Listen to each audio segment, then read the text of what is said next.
The industrial sector is in focus right now, and joining me today with insights is the CFO of John Deere, Josh Jepsen. Josh, thanks so much for joining me today. Thanks for having me.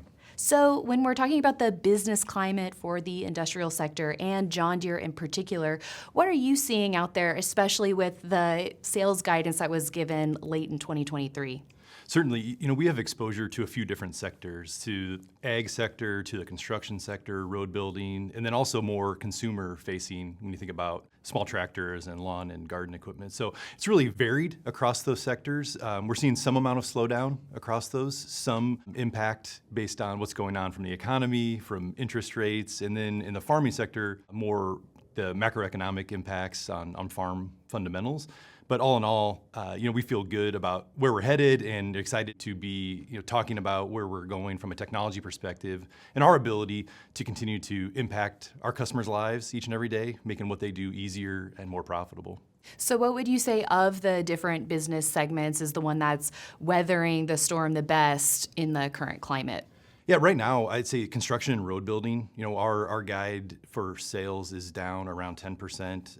And I think what we're seeing there is, some impact on parts of that business, residential, so new homes, those things that are more dependent on interest rates being more impacted, certainly on the commercial side, seeing that. But road building, infrastructure, as you'd expect, and then large projects, large manufacturing projects have continued to be really robust. So there's some variation among end markets and end segments, but that's been probably more stable as we look at our 24 guidance.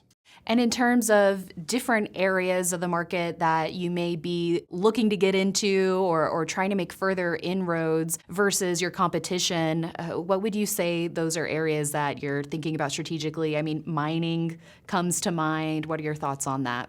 Yeah, on the construction side, I'd say it's super focused on earth moving and road building. There's tremendous opportunity there to help our customers be more productive and more profitable and ultimately more sustainable because there's about 30% of every job is rework. So the ability to make those customers more productive is significant. So whether that's moving earth on site preparation or on roads, which there's a massive need for infrastructure around the world, but in particular in the US, where we see really big opportunities and the ability to leverage technology into our construction and forestry division from our ag division, where we've had leadership position, been investing for decades.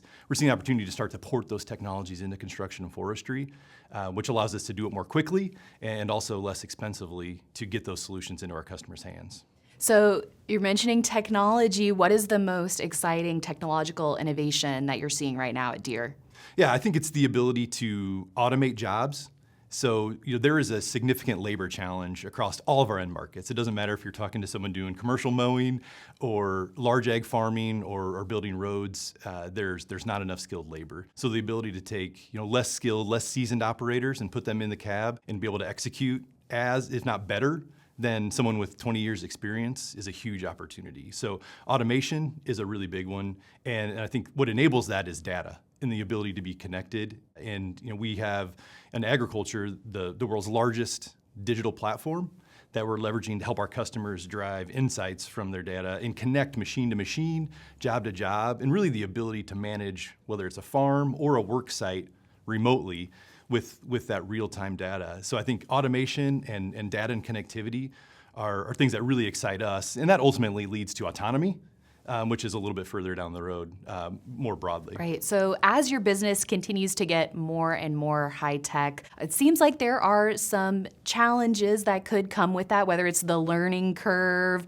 or maybe the cost for some of these machines. So how do you work through that? Yeah, certainly. So two things. Maybe you start on the cost side. One of the things we're thinking about is how do we shift our business model to allow faster and accelerated adoption of technology. And so we're starting to roll out some solutions that are more pay as you use it. So for example, autonomy on a pay per acre basis. So that allows for more scale, whether you're a large farmer or a small farmer, there's relative value.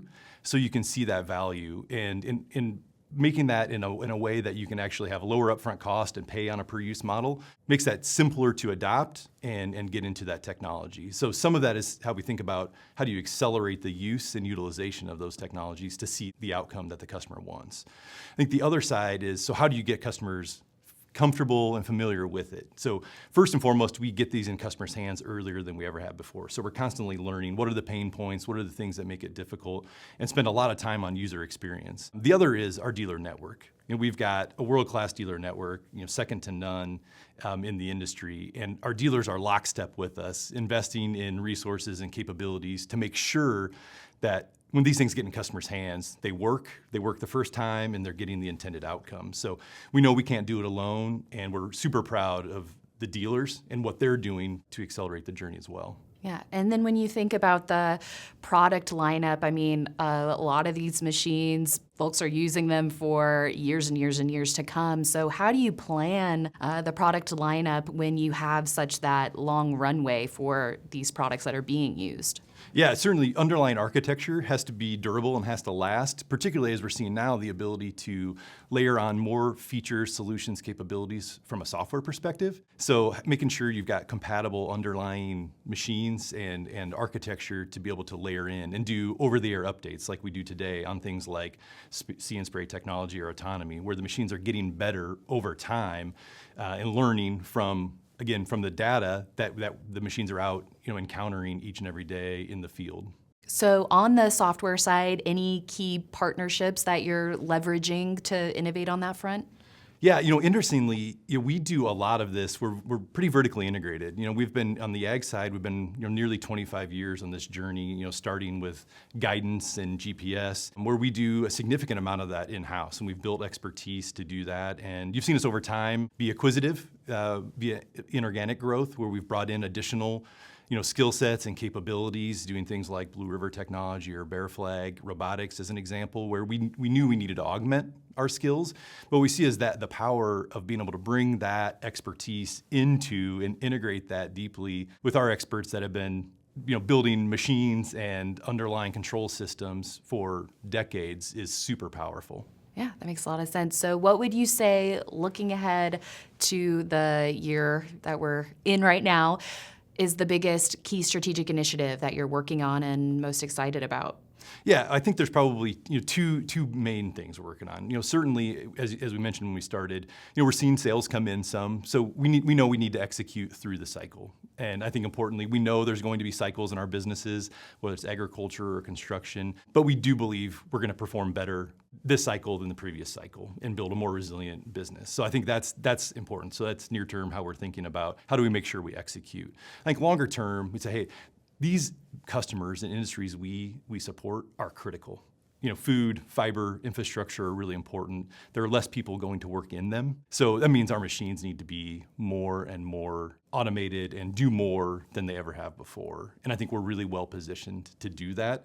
As I've already mentioned, we've got hardware, software, data, a John Deere financial business to help get our customers, financed in these pieces of machinery, dealers that are top notch. And then maybe most importantly, nearly 80,000 people that wake up each and every day, super excited about making our customers' lives easier. So all that said is, we are going to be in this year, really driving how do we make sure we're seeing not only adoption, but utilization of these newer technologies and making sure that we're delivering outcomes to customers. So putting up proof points for all of you to see, to say, hey, there is a transition happening. It's not just about cool technology, but it's what are the outcomes that can be delivered for our customers? And that is important no matter if times are really, really good from an end market perspective for our customers or more challenging. We've had this opportunity to deliver real value for them and again, make their lives easier because these are folks that are doing really difficult work. It kind of goes unheralded, and it's our opportunity to also